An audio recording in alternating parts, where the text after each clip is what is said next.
ಕೃಷಿಗೆ ಪೂರಕವಾಗಿ ವಾತಾವರಣ ನಿರ್ಮಾಣವಾಗಲು ಪರಿಸರವು ಪ್ರಮುಖ ಪಾತ್ರ ವಹಿಸಲಿದೆ ಎಂದು ಡಿಎಫ್ಒ ಯೋಗೇಶ್ ಸಿಕೆ ಅಭಿಪ್ರಾಯಪಟ್ಟರು. ಹೊನ್ನಾವರ ತಾಲೂಕಿನ ಅಪ್ಸರಕೊಂಡ ಶಾಲಾ ಆವರಣದಲ್ಲಿ ಸಮೃದ್ಧಿ ಗ್ರಾಮ ಅರಣ್ಯ ಸಮಿತಿ, ಅಪ್ಸರಕೊಂಡ, ಕೆಳಗಿನೂರು ಇವರ ಗ್ರಾಮಾಭಿವೃದ್ಧಿ ನಿಧಿಯಿಂದ ಹಿರಿಯ ಪ್ರಾಥಮಿಕ ಅಪ್ಸರಕೊಂಡ ಶಾಲಾ ಮಕ್ಕಳಿಗೆ ಸಮವಸ್ತ್ರ ವಿತರಣೆ ಹಾಗೂ ಸಾಮಾಜಿಕ ಪರಿಶೋಧನಾ ಸಭೆಗೆ ಚಾಲನೆ ನೀಡಿ ಮಾತನಾಡಿದರು. ಪಶ್ಚಿಮ ಘಟ್ಟದ ಜೀವ ವೈವಿಧ್ಯತೆ ರಕ್ಷಣೆಯು ನಮ್ಮೆಲ್ಲರ ಮೇಲಿದೆ. ಅರಣ್ಯ ಇಲಾಖೆ ಜೊತೆಗೆ ಗ್ರಾಮ ಅರಣ್ಯ ಸಮಿತಿ ಪರಿಸರ ಸಂರಕ್ಷಣೆಯಲ್ಲಿ ತೊಡಗುತ್ತಿದೆ. ಇಂತಹ ಸಮಿತಿಯಿಂದ ಇಂದು ಶಾಲಾ ಮಕ್ಕಳಿಗೆ ಸಮವಸ್ತ್ರ ವಿತರಣೆ, ಶಾಲಾ ಕಟ್ಟಡ ನಿರ್ಮಾಣಕ್ಕೆ ಸಹಕಾರ ನೀಡಲಾಗುತ್ತಿದೆ ಎಂದರು. ಈ ಭಾಗದಲ್ಲಿ ಪ್ರಕೃತಿ ವಿಕೋಪದಿಂದ ಗುಡ್ಡ ಕುಸಿತ ಹಾಗೂ ನೆರೆಹಾವಳಿ ಸಂಭವಿಸುತ್ತಿದೆ. ಈ ಬೆಳವಣಿಗೆಗೆ ಪರಿಸರದ ಅಸಮತೋಲನವೇ ಕಾರಣವಾಗಿದೆ. ನಾವೆಲ್ಲರೂ ಸ್ವಚ್ಛತೆ ಹಾಗೂ ಅರಣ್ಯ ಸಂಪತ್ತಿನ ಸಂರಕ್ಷಣೆಯನ್ನ ಮಾಡೋಣ ಎಂದರು.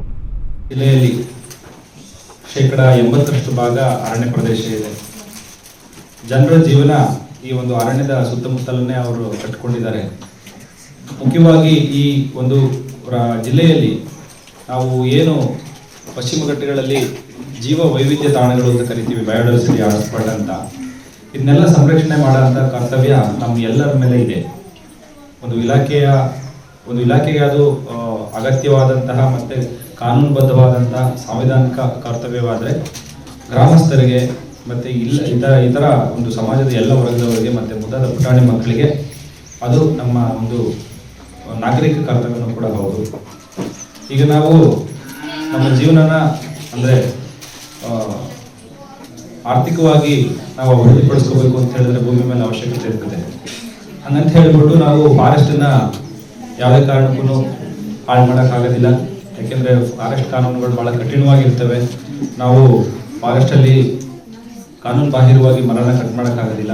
ಆದರೆ ಫಾರೆಸ್ಟನ್ನು ಸಂರಕ್ಷಣೆ ಮಾಡಿಕೊಂಡು, ಕಾಡನ್ನು ಸಂರಕ್ಷಣೆ ಮಾಡಿಕೊಂಡು, ವನ್ಯಜೀವಿ ಸಂಪತ್ತನ್ನು ಸಂರಕ್ಷಣೆ ಮಾಡಿಕೊಂಡು ನಾವು ಹೇಗೆ ನಮ್ಮ ಜೀವನವನ್ನು ನಾವು ಸುಧಾರಿಸ್ಕೊಳ್ಬೋದು, ಹೆಂಗೆ ಅಭಿವೃದ್ಧಿಪಡಿಸ್ಕೊಳ್ಬೋದು ಅನ್ನೋದಕ್ಕೆ ಒಂದು ಉದಾಹರಣೆ ಅಂತ ಹೇಳಿದ್ರೆ ಅದು ಅರಣ್ಯ ಇಲಾಖೆ ಸಹಯೋಗದಲ್ಲಿ ನಡೆಸೋಂಥ ಒಂದು ಗ್ರಾಮ ಅರಣ್ಯ ಸಮಿತಿಗಳು.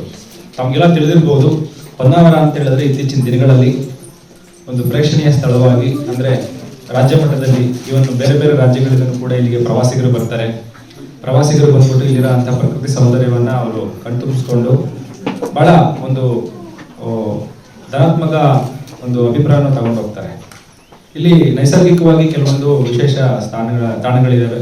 ಅರಣ್ಯ ಇಲಾಖೆ ಸಹಯೋಗದೊಂದಿಗೆ ಆ ಸ್ಥಳಗಳನ್ನು ಅಭಿವೃದ್ಧಿಪಡಿಸಿ ಅಲ್ಲಿ ಬರುವಂಥ ಪ್ರವೇಶ ಶುಲ್ಕಗಳನ್ನು ನಾವು ಕಲೆಕ್ಟ್ ಮಾಡಿಕೊಂಡು ಆ ಒಂದು ಹಣದಲ್ಲಿ ಮತ್ತೆ ಅರಣ್ಯವನ್ನು ಯಾವ ರೀತಿ ಅಭಿವೃದ್ಧಿಪಡಿಸ್ಕೋಬೋದು, ಮತ್ತು ಅದು ಏನು ನಮಗೆ ಆ ನೈಸರ್ಗಿಕವಾಗಿ ಪ್ರದತ್ತವಾದಂತಹ ಏನು ಸ್ಥಳಗಳಿದೆ ಅವನ್ನ ಹೇಗೆ ಅಭಿವೃದ್ಧಿಪಡಿಸ್ಕೊಂಡು, ಜೊತೆಗೆ ಕಾಡನ್ನು ಸಂರಕ್ಷಿಸಿಕೊಂಡು ಹೇಗೆ ಊರನ್ನು ಕೂಡ ಅಭಿವೃದ್ಧಿಪಡಿಸಬಹುದು ಅನ್ನೋಕ್ಕೆ ಒಂದು ನಿದರ್ಶನ ಸಮೃದ್ಧಿ ಗ್ರಾಮ ಅರಣ್ಯ ಸಮಿತಿ. ತಮಗೆಲ್ಲ ಗೊತ್ತಿದೆ. ಶಾಲೆಯ ಎಲ್ಲ ವಿದ್ಯಾರ್ಥಿಗಳಿಗೆ ಗ್ರಾಮ ಅರಣ್ಯ ಸಮಿತಿಯ ವತಿಯಿಂದ ಸಮವಸ್ತ್ರ ವಿತರಿಸಲಾಯಿತು. ಸಾಮಾಜಿಕ ಪರಿಶೋಧನಾ ಸಮಿತಿಯ ಮುಖ್ಯಸ್ಥರಾದ ಉಮೇಶ್ ಮುಂಡಳ್ಳಿ ಮಾತನಾಡಿ, ಪ್ರತಿ ಇಲಾಖೆಯಂತೆ ಶಿಕ್ಷಣ ಇಲಾಖೆಯ ಶಾಲೆಯ ಗುಣಮಟ್ಟ ಪರಿಶೀಲನೆ ನಡೆಸುತ್ತಿದೆ. ಇಂದು ಈ ಶಾಲೆಯಲ್ಲಿ ದಾಖಲಾತಿ ಪರಿಶೀಲನೆ ಜೊತೆಗೆ ಸಂವಹನ ನಡೆಸುವ ಕಾರ್ಯವಾಗಿದೆ. ಶಾಲಾ ಪರಿಸರ ಜೊತೆ ಪಾಠ ಹಾಗೂ ಬಿಸಿ ಊಟದ ಗುಣಮಟ್ಟ ಪರಿಶೀಲನೆ ನಡೆಸಿದೆ ಎಂದರು. 2028 ಒಳಗೆ ಎಲ್ಲ ರಾಜ್ಯಗಳ ಎಲ್ಲ ಶಾಲೆಗಳಲ್ಲಿ ಕೂಡ ಸಾಮಾಜಿಕ ಪರಿಶೋಧನೆಯನ್ನ ಸರ್ಕಾರ ಕಡ್ಡಾಯವಾಗಿ ಮಾಡಬೇಕು ಅಂತ ಸಾಮಾಜಿಕ ಪರಿಶೋಧನಾ ನಿರ್ದೇಶನಾಲಯಕ್ಕೆ ಈ ಕಾರ್ಯವನ್ನು ವಹಿಸುತ್ತಿದೆ. ಆ ಪ್ರಕಾರವಾಗಿ ನಾವು ನಮ್ಮ ಶಾಲೆಗೆ ಮಾರ್ಚ್ 5ರಂದು ಪ್ರವೇಶ ಮಾಡಿದ್ವಿ.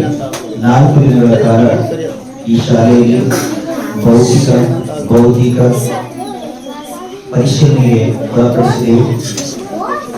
ಈ ಸಾಮಾಜಿಕ ಪರಿಶೋಧನಾ ಕಾರ್ಯ ಕೇಂದ್ರ ಸರ್ಕಾರದ ಒಂದು ಮಹತ್ವಾಕಾಂಕ್ಷೆಯ ಕಲ್ಪನೆಯಾಗಿದ್ದು.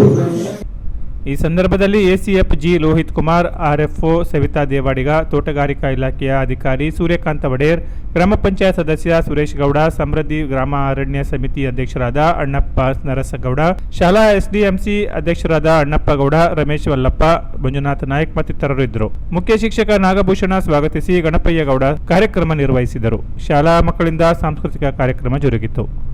Canara press news, Honnavar.